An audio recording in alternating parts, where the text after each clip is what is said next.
The HTC One is to the One M8 as the HTC One Mini is to the One Mini 2. It may not be the spec blockbuster that the One M8 is, but the One Mini 2 might just be the prettiest mini-sized smartphone we've recently laid eyes on.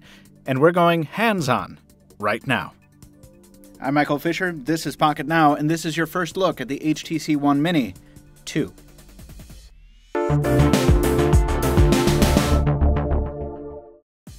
Even more so than last year, the family resemblance here is striking.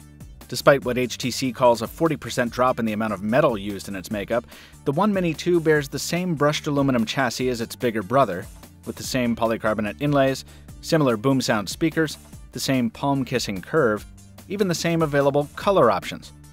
Just like last year's Mini, the One Mini 2 sports a plastic ridge around the perimeter, but it's been cut down quite a bit here. It doesn't look out of place at all on our gunmetal gray review unit.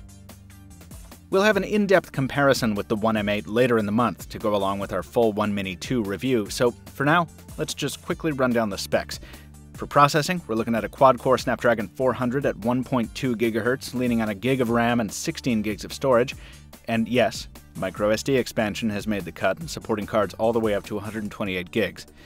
The display is a 4.5-inch LCD at 720p, the battery a 2100 mAh embedded pack, and you'll notice the camera lacks the distinctive duo sensor of its uprange sibling. The One Mini 2 packs the single lens of a more conventional 13 megapixel shooter, and the software reflects that. Wrapping up the optics package up front, the selfie cam is a wide-angle 5 megapixel shooter.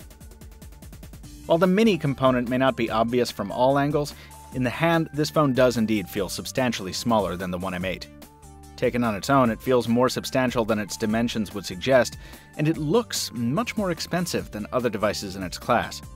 Button feedback in our unit here is a little mushy, and Android 4.4.2 with Sense 6 looks a little more washed out on this phone compared to the flagship.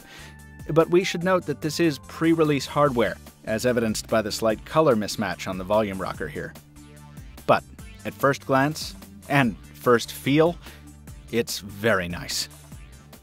We'll be taking a much closer look in the weeks ahead. Stay tuned to Pocketnow for that coverage, and if you want availability information right now, visit the link in the description for our full news post detailing pricing and other launch info on the HTC One Mini 2.